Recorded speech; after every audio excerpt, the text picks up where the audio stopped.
I'll go ahead and try to call the Public Safety Committee meeting to order. Bear with us here tonight as could you guys hear me? Can we turn down that fan in the back? I was going to say, I can't hear you either.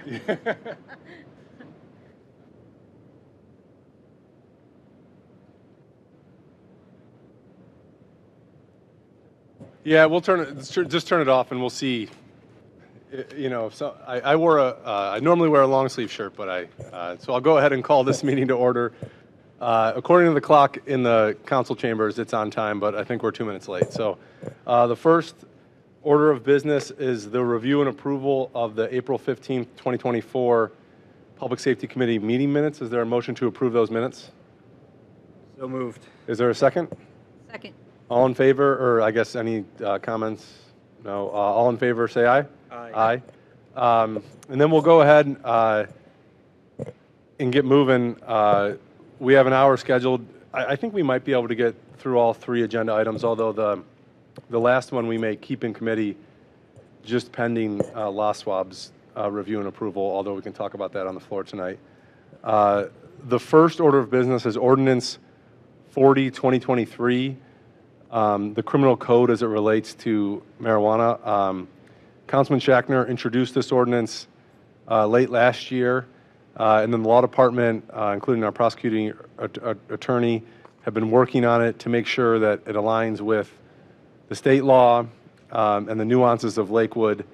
And they sent over the revised version a couple weeks ago. And so I'll just throw it over to the law department, Director Vargo, Assistant Director Swallow, to go through their changes and some of the rationale behind them. Thank you, Mr. Chair. This is a substitute version. The law department's comfortable in deeming this to be a substitute version. Generally, there are many non-substantive changes to the original version, but there were 3 material changes, which are understandable material changes. It's not a change of policy whatsoever. The first one generally is the home grow provision that's added. The law department felt it important for the residents to know exactly how much home grow is allowed, what can be grown, and lay it out.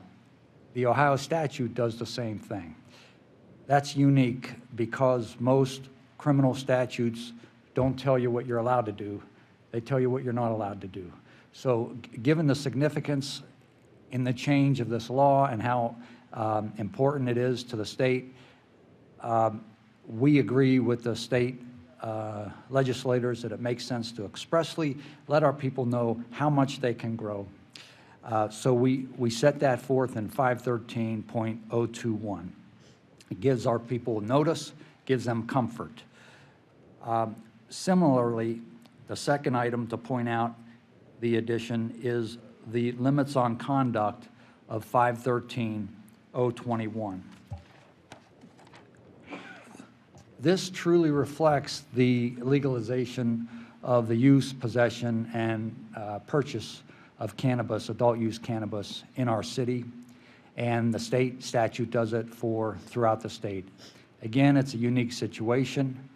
The ordinance expressly sets forth what is permissible. You don't see that in many or most criminal statutes. But this codifies the legalization of it and lets people know when they go to our ordinances and they go to our cannabis ordinance, they will be able to see what is expressly permitted. There's a provision also in 023 that says the individual will not be subject to arrest for any of these pieces of conduct. So it really facilitates the understanding of the citizen who is reading our ordinance. There are prohibitions, obviously, in each of the home grow and the limits on conduct to the extent the limits are exceeded, the limits of possession and use, and the limits of the plants that are grown. Those prohibitions are set forth as well in the interest of fair notice to everybody. They are set forth in the Ohio statute, but by including them in our local ordinance, it gives notice to our police officers out in the field who pull up our ordinances. We are told by our prosecution team that our officers like to go to our ordinance without going to the state statute to understand the margins of legality. Number two, by having it in our ordinance, it allows the city of Lakewood to cite for violation of our ordinance as opposed to a violation of the state statute, which has important financial implications for the city. So we felt it was important to add those two provisions. The prohibition in 023 addresses driving while under the influence of cannabis. Separately, the use of adult use cannabis in a vehicle, whether you're under the influence or not, whether you're driving or not. And then also a provision on use of cannabis in public, which is probably worthy of consideration and discussion, because those are policy issues. The final material addition to the original draft addresses the prohibition on the use, possession, and transfer for anybody under the age of 21. It's very expressive. It sets forth penalties. It speaks to use of false IDs. It speaks to soliciting people to purchase for an individual. We felt that was important for notice. No doubt there will be tension among 18-year-olds, 19-year-olds, 20-year-olds. Why are they excluded? We felt it important for them to know, fair or not fair, they are excluded from the use, and this gives them notice of that precisely. So we felt putting that notice in there was important, not just for the other reasons that I mentioned about our police officers and also citing under our ordinance, but really for the protection of the individuals on the margin of age 21 who might be tempted to push the envelope. So it's for their protection. Those are the three general changes that we made. The committee may identify some specifics, and we'll be glad to answer any questions on those. Thank you. Thank you, Director Vargo, and thank you and the Law Department and Assistant Director Swallow for all of your work on this. You know, we're going to get it right, so I appreciate you guys shepherding us through that process. The two questions I have, and then I'll certainly throw it over to my committee members, is, you know, the home grow, I think you laid it out really well. You know, and I think, to your point, you know, the state law says what it says, but to the extent a Lakewood resident could go and understand what our code says about it, I think is an expression of, you know, what's allowed is helpful to our residents.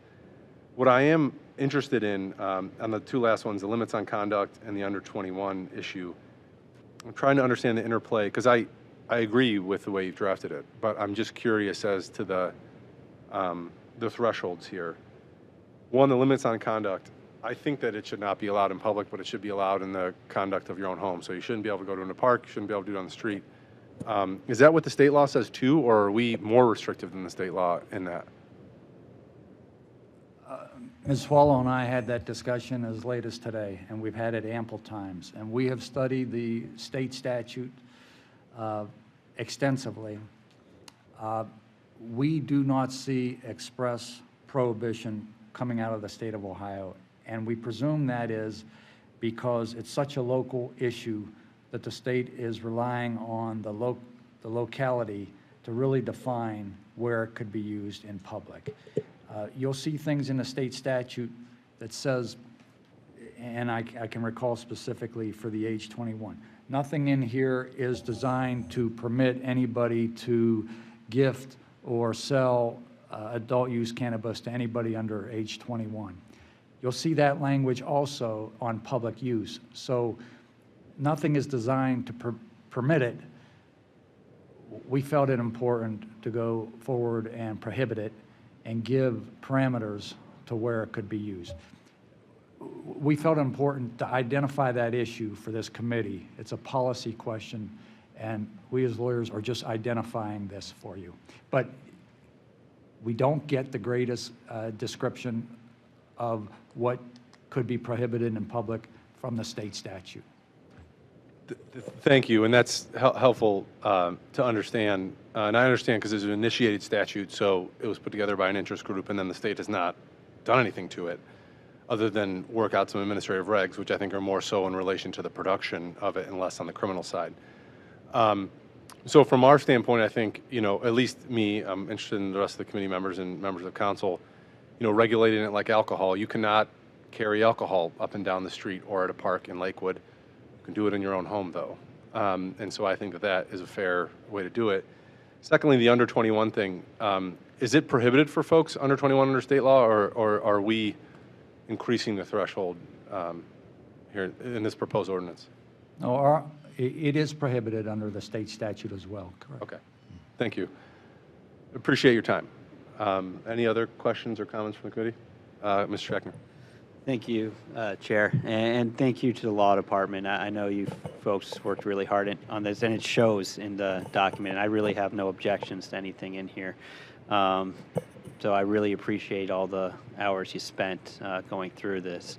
And I do recall, to go back to what Chair Baker was saying, that in the committee hearing when Rep. Jamie Callender was speaking, there was the questions about at restaurants and on patios and things. And his and Rep. Callender's view was, well, if the bar wants to allow it, then they can allow it. And if they lose patrons because of it, so be it. If they gain patrons because, so be it. But it was clear from that conversation that there was no interest, or at the time,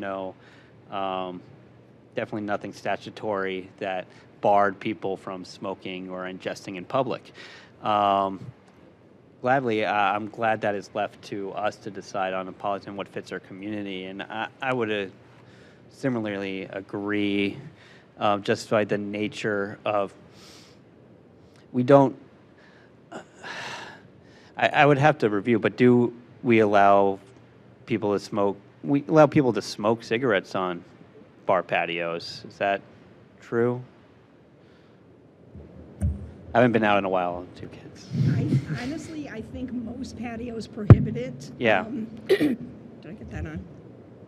One more time. There you go. Mm-hmm. And I think, Lakewood's unique because, I live in Lorraine County. If I go to visit a patio in Lorraine County, there's not a residential use directly above it or next door to it.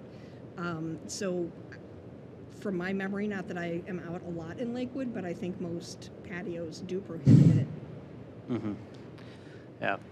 But it's not prohibited in the code, is what? Correct. Yeah. Yeah, in the code, I think it's like 300 feet from an entrance or. So it's a decision for the Correct. restaurant owner or patio owner, I guess, at that point. I'm trying to find it again. You can point me to what page on the PDF the use in public prohibitions are, or. I think it's page 13 it starts. 13. Limitations on On conduct by limitation of individuals. conduct. Okay, 513023. got it. Requiring an individual. Bear with. Well, while I'm looking for that specifically, I found it. But while I look at this again, just one question. I know I get this question a lot because it's like, well, you have the revised code out there. You could just charge everything under revised code versus your local ordinances. And can you explain a little more detail of what the financial benefit to the city is when we charge and pursue cases under our local ordinances versus the revised code? Right. So, as Director Vargo stated, our police officers go to Lakewood Codified Ordinance, right? That's if they're looking to see if something's prohibited. So it does provide them a lot of ease in reviewing our code and being able to respond quickly when somebody has a question or a complaint.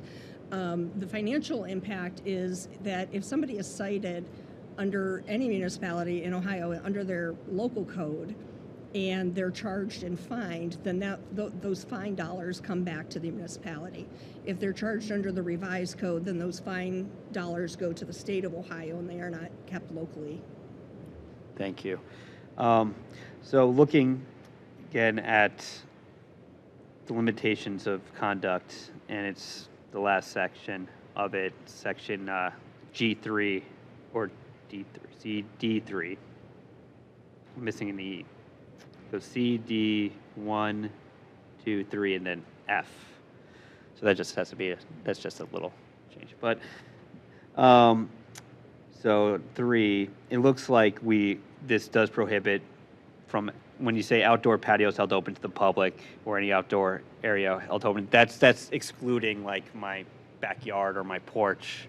But Correct. restaurants and bars, it would be Correct. prohibited from that. And I'd be interested in the views of my colleagues on that, of whether that should be a decision made by individual restaurant, as it is now with some limitations. I would, sorry to call you out, Acting Director Boz, or Director Vargo, if you know, and Jennifer Swallow probably does know, because you mentioned it with cigarette smoking. Is that something that's within our zoning code in verse of allowing smoking on patios, 300 feet, or is that somewhere? No, smoking is completely covered under state code. State code, okay. So they just haven't touched it necessarily Correct. with, okay.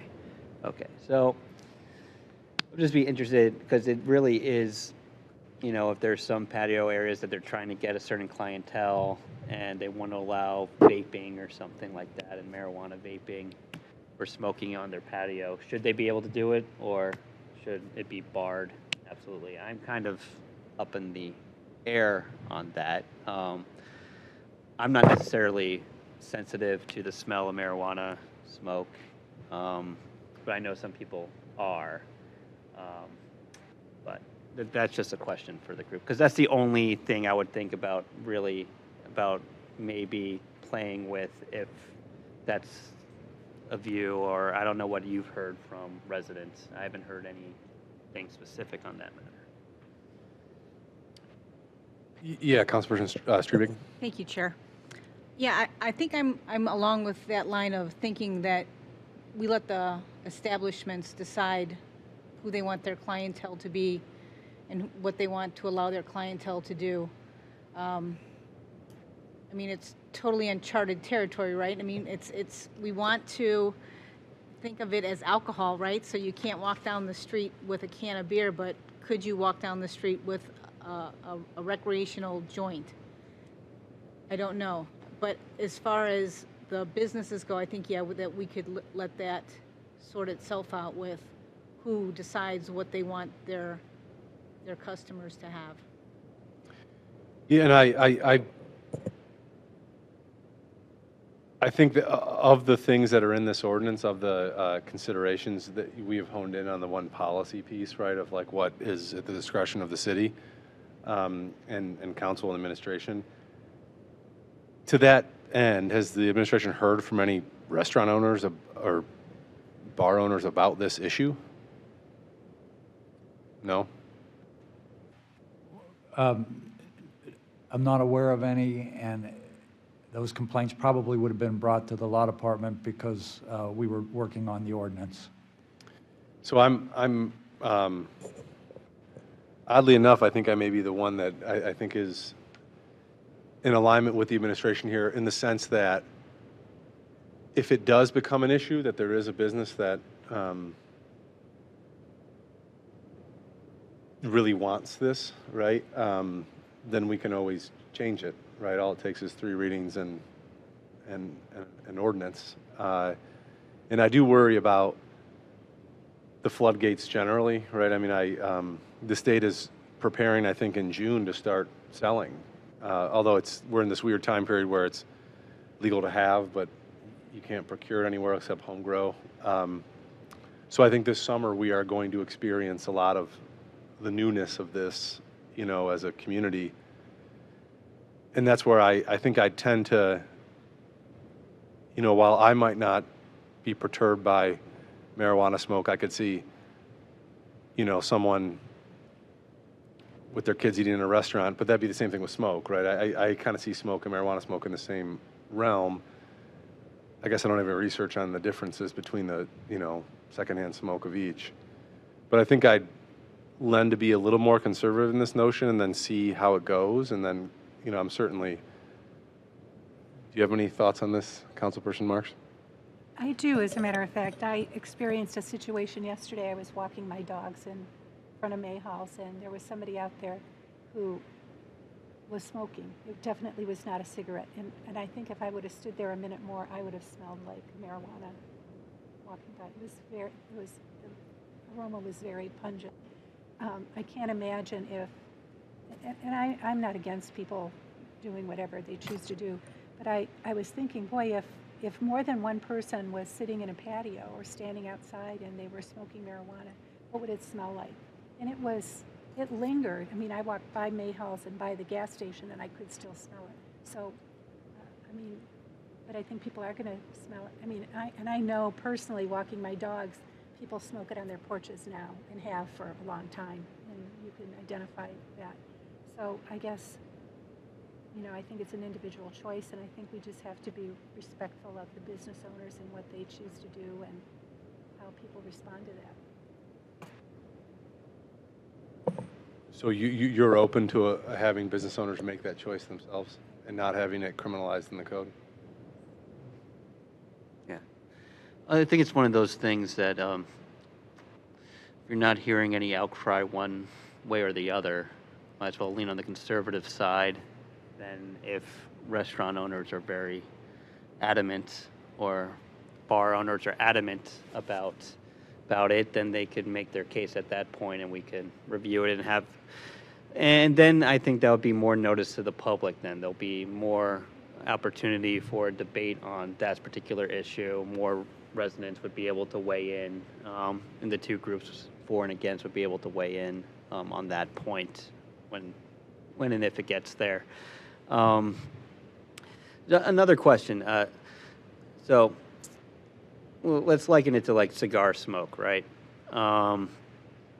So if somebody's smoking marijuana or a cigar in their backyard, front porch, apartment, and it's like bothering the neighbor, bothering the person living next to, above, is there anything within our nuisance laws that would apply to that situation? I'm not aware of anything that would cover an odor nuisance like that. Right, because you're allowed to smoke cigarettes in your house. Right.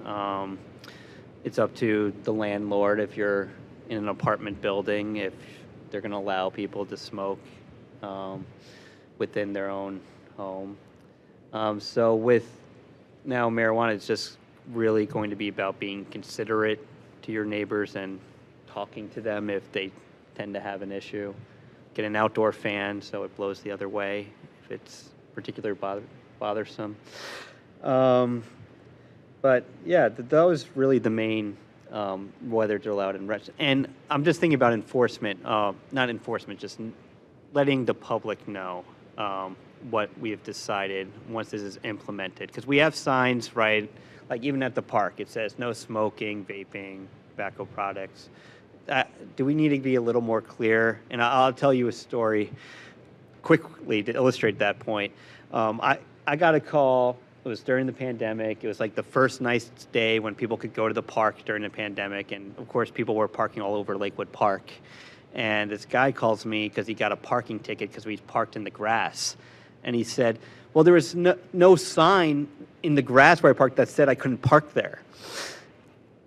Well, I said, sir, the lines kind of indicate where you can park. We can't just put a sign in every single space area. You can't park on the playground. There's no sign that says no parking on the playground. You can't park there. Turned out he wasn't even a Lakewood resident, and spent an hour talking to this guy. But anyway, I think if we do tobacco or marijuana products would be helpful, like on our posts when you're walking, no smoking on the sidewalk, public areas, things like that, just so people are aware. Because I think some people may be caught off guard. Like, well, marijuana is legal. I can smoke it anywhere. Well, no, you can't smoke it on the public sidewalk or patio, things like that. That's just my 2 cents. Yeah, I think this is similar to the discussion we had about outlawing smoking and vaping in parks, which was that it was, mostly public education at first and then enforcement after, right? And so is that the administration's intent here as we move forward, assuming that this regime passes? Yeah, we absolutely could put some effort into education once a final product were adopted, use social media, city's website, things of that nature to get that out.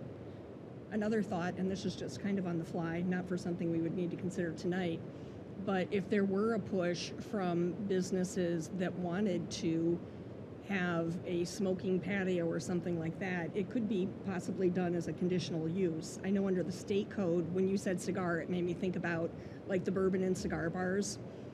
That is one of the exceptions for indoor smoking.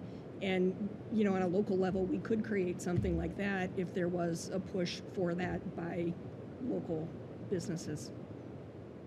Thank you. That was really helpful. Yeah, and I'm still, so is there any other part of this proposed substitute that we would want to hone in on? No? So I guess the first step would be to substitute the ordinance with this version. So I would go ahead and consider a motion to substitute the ordinance with the version that was provided by the administration. So moved. Is there a second? All those in favor say aye. Aye. Aye. And then the next question is, I think we're in uncharted territory as far as like how we're having laws meet norms as it relates to marijuana smoke. I could see a business appreciating the fact that it's outlawed so they can just say, hey, listen, this is city law, can't do it, right? But I suppose that is, I guess from the administration standpoint, you obviously put this in the ordinance as your proposal, but what's your thought on it? Yes, as drafted, Mr. Chairman, that is the administration's preference. The one thing that the administration is looking ahead at is the instance that was referred to by Councilman Schachner, people on balconies of apartments. We're probably going to see some tension among residents in their private residences with respect for each other. When it comes to outdoor patios, the smoking, I'm no expert. We all have anecdotal evidence, but the odor of the cannabis use could permeate far beyond perhaps what the cigarettes do. We're very densely populated, as we know. We have homes abutting Detroit Avenue, homes abutting restaurants and bars. This is a starter for an incremental approach to this. And the whole ordinance is new and a sea change, but this would be one little incremental change to say, let's wait and see, because if people are smoking on an outdoor patio that abuts a neighborhood, it's going to be far different than just cigarette smoke. And we'll hear about it. The administration will hear about it. So maybe it makes sense to go with the draft and review it in a year, but that would be the preference of the administration. Thank you. Yeah, thank you, Director Vargo, and for sharing that. And I think that is my preference as well. That said, I am one, although I am the chair, I am only one member of this committee. Is there any other motion to amend this current ordinance? And to that point, I would like the minutes to reflect that we should review this in a year and see where it's at. And I will also commit to soliciting opinion from restaurant owners and the public, and I hope the administration does as well. I think this is new to all of us. We're doing our best here. I do think Lakewood is unique. We're tight. So I think this is a good starting point. So at this point, I'll go ahead and make a motion to recommend adoption of this substitute ordinance to full council. Second. All those in favor say aye. Aye. Aye. Assuming, all those opposed, or did you say aye? Yes. Sorry, the fans were, got me. Sorry, aye. Yeah. 3-0, so that is recommended for adoption of full council. Thank you to the administration. The next docket item is Resolution 2024-22, a resolution for the West Shore Council of Governments. I had some time to review this, and we put into Granicus some of the previous version of the agreement, which I believe was signed in 2003, my freshman year of college. And then now we're seeking to update it. There is a version that kind of shows some of the changes, and I asked the administration to go through some of the changes and why this update is being sought, and a little bit of background on this particular resolution. Thank you, Mr. Chair. This new revised agreement for the Council of Governments, the West Side, really addresses governance of the council. Lakewood is already committed to the council, as are these communities that are members. This really improves on transparency of the council and how the council governs itself. For instance, there's a process for appointment of a president. It sets forth that the president of the council is going to be rotated. It's going to be identified on a rotation basis by member community without compensation, and they'll be serving for a one-year term. Number two, it expressly sets forth the divisions of the council, the really service-oriented divisions of the council, and makes clear that each of those divisions, whether it be the technical rescue team, citizens emergency rescue team, or the special weapons and tactics or SWAT team, that they have to submit their own budget for their division. They'll submit an annual budget to the council. So there is more transparency in that regard. There is an appointment of a fiscal officer, and that appears to be new. I didn't compare it to the 2003 agreement, but based on the red line presented to us by the original drafter of this amended version, the appointment of a fiscal officer appears to be new. And that's an important oversight appointment that improves upon the governance of the West Side Council. The revised agreement sets forth a requirement that there be an annual budget presented by the council, sets forth a formula, and I know, Mr. Chairman, you had questions about that formula. It's a very general formula that's based on both population of the members, and also there's a component where the members divide up evenly the cost. So 10% of the cost of the budget of the council is paid for evenly by the members, divided evenly. The other 90% of the budget is based on population. There's a formula based on population. The amended agreement also calls for an audit of the council's financial papers every 2 years. So it really is an improvement on the governance of the council. Nothing substantive in terms of changes. And so that's our general overview of it. Thank you.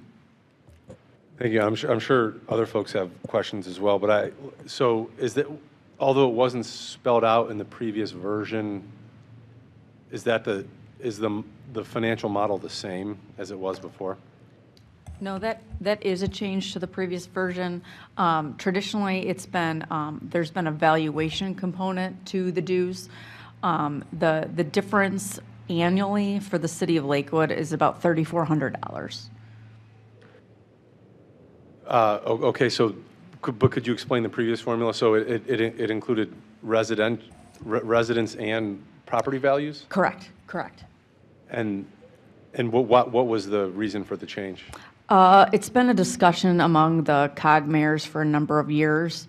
Some wanted it to stay in, some wanted it to come out. It was agreed upon to make the change. And again, the difference to the city of Lakewood is $3,400. And our total dues for 2023 were $115,000. So it's a minimal change. So from Lakewood's perspective, it's going from $115 roughly $1,000 to $118,000 next year, or down? It's going from $115,000 to $129,000, it looks like. Okay, so under the previous formula, it would have been 126 then? Yes. Okay. And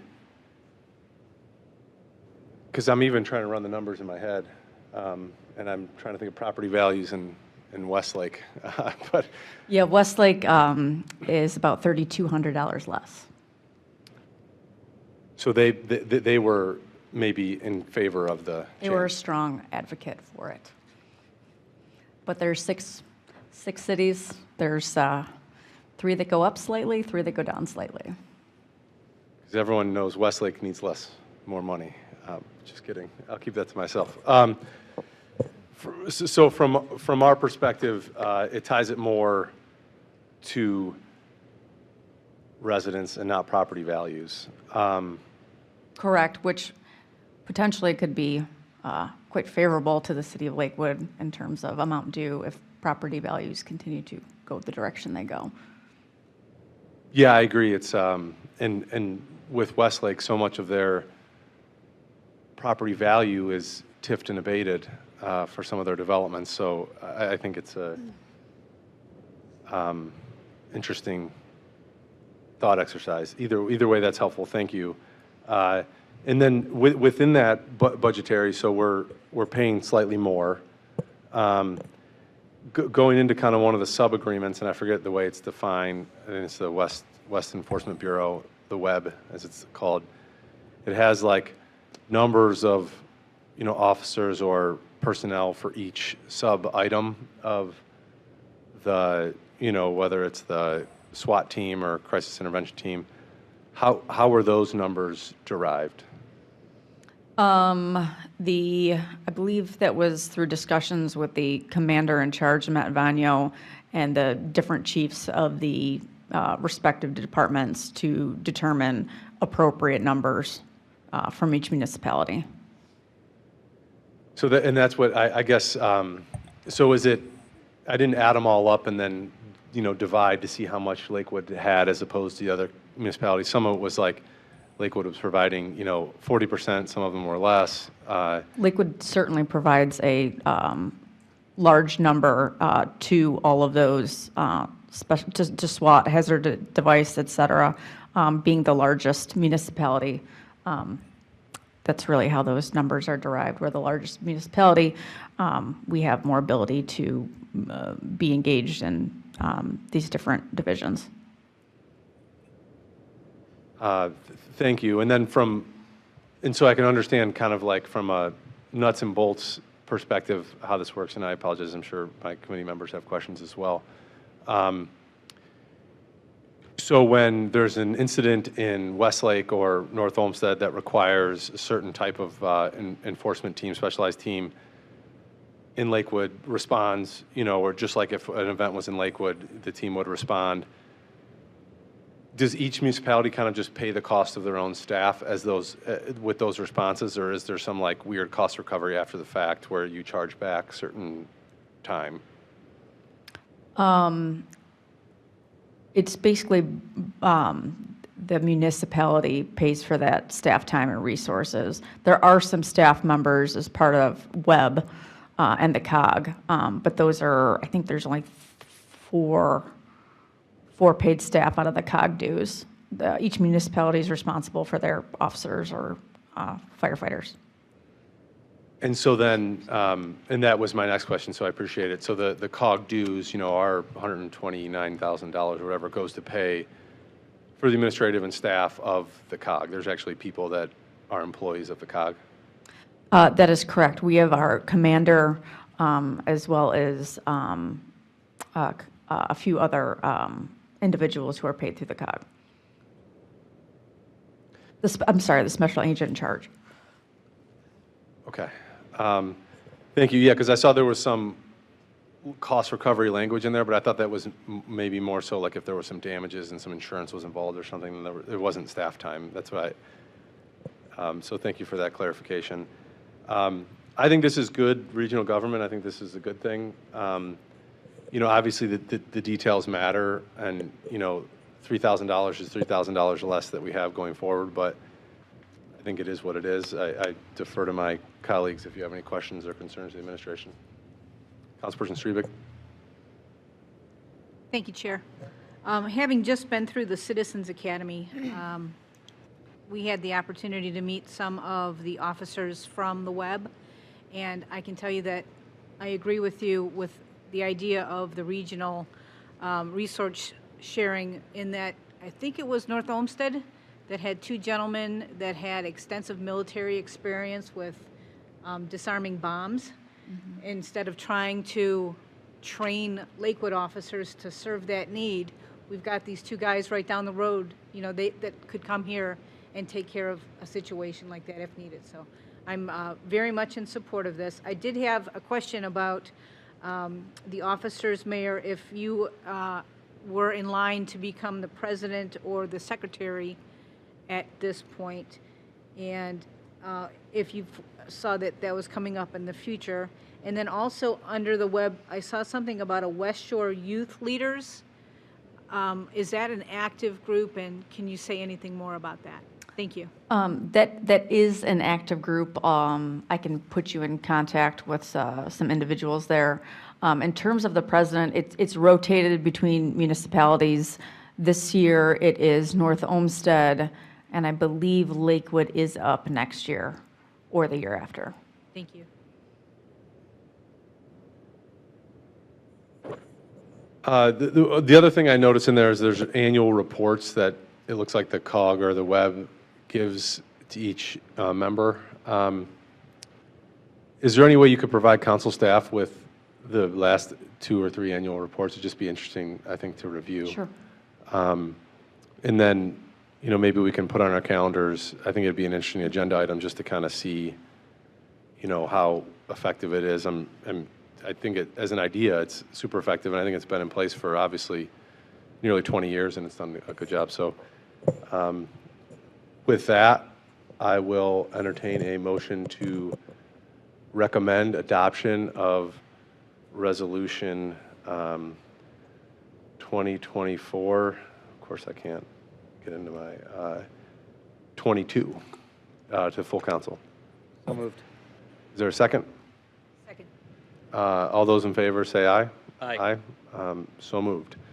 So the last docket item we have is Resolution 2024-20, a resolution to increase the impound fees at the animal shelter. This was concurrently referred to LASWAB on April 1st, 2024, and the Public Safety Committee. The administration is prepared to present this evening on this proposed resolution. LASWAB was not able to get to this at their last meeting because it was canceled due to weather. So we still are awaiting their input. So we can decide at the conclusion of this discussion whether we would want to keep this in committee or refer it out and wait for LASWAB to provide the recommendation. I don't have a strong preference either way, but I'll go ahead and turn it over to the administration to discuss this resolution. Let me introduce myself. My name is Gary Crumley. I'm the new supervisor for the animal shelter. I just recently retired from the police department after 33 years of service as a detective. I retired as a detective. Obviously started out as a patrolman, worked my way through, then got blessed to be able to continue on with the city once I retired from the police department as a supervisor at the animal shelter. One of my goals in taking the position is I'm hoping to modernize the facility. I know we're going to be moving, so that will help. But I'm also looking at cost figures, also being able to do other things for the shelter.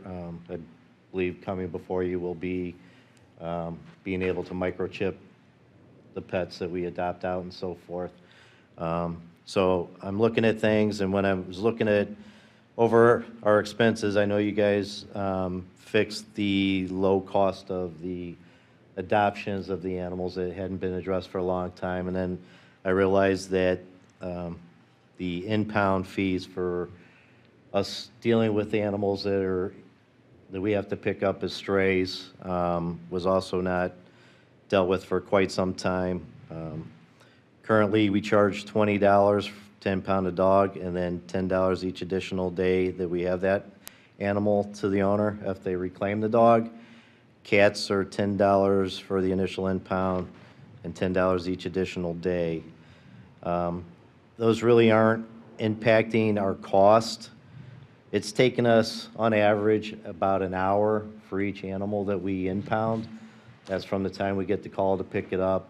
We bring it back to the shelter. We have to check it for microchips, set up the kennels for them. Then we have to log them into our impound system and so forth. So it's taken about an hour each cat or dog for the impounds. Then for the dailies on each animal, each day that we have, it's taken approximately 15 to 20 minutes to be able to clean the cage of the animals. We have to move them out, clean them, sanitize them, get them set back up for them, be put back in. So the increase in cost is just to help the city recoup some of our employee expenses and help with some food and so forth on having to deal with that.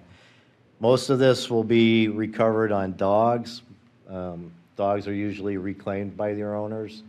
Cats, so far, since I've been there, I've only had one cat that was reclaimed because it was microchipped. So cats aren't being returned as often. So ultimately, that fee would go to the wayside once that cat is put up for adoption, because we do not charge the new owner of that animal the impound or the daily fees. We just charge them for the adoption fee. Thank you, Officer Crumley, and welcome back to the city after your service. You just loved us so much that you wanted to retire with us as well. Appreciate your service. And you also provided, a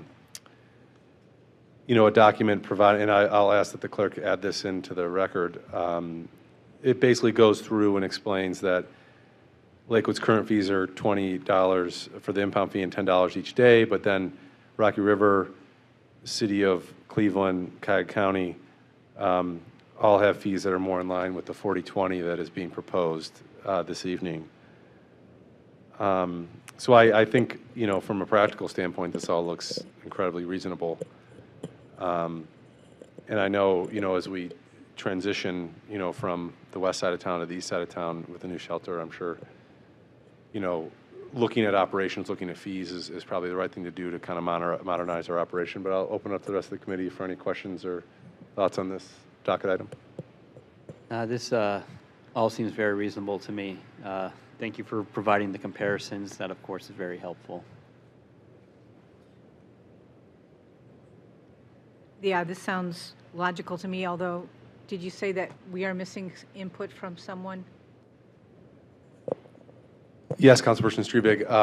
LASWAB, so anytime there is an ordinance or resolution that affects animal care, and the City of Lakewood is also it's referred to a committee and then also to LASWAB. I've said that a lot tonight. I'm going to mess it up one of these times. So they have not met to formally consider this resolution. Animal Control Officer Crumbley did speak with them at their previous meeting and kind of indicated that this was coming. He did not hear any objections, but they could have some suggestions or some thoughts related to it, and that they're the body in the city that provides that input. So I think from our perspective, procedurally, we have two options. We can refer, and I guess this depends on the city's timing, right? How important is this to get into place? I defer to the administration on that. We could either defer, kind of refer it back to general counsel and then wait for that report from LASWAB and handle it on the floor of general counsel, or we can keep it in public safety, wait for LASWAB's report, and then refer it at that point if we need to make any changes. So I'll ask the administration, timing-wise, what's your preference here? This isn't time sensitive. Your first suggestion might make sense to just get it out of committee, so we don't, tie up a ton of time at committee and then just wait for the LASWAB report. Thank you, Mayor. I'm fine with that approach.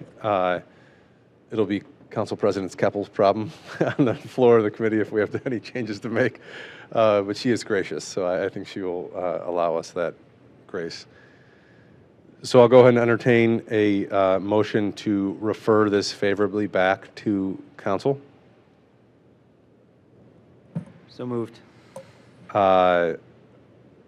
With a motion and the second, all those in favor say aye. Aye. Thank you, everyone. I believe that concludes the agenda items before this committee.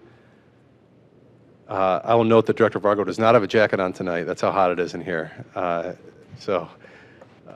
Thank you, everyone, and hopefully the AC gets fixed soon, or else this record heat stops, one of the two. So if nothing else, this committee will stand adjourned if there are no objections. Thank you.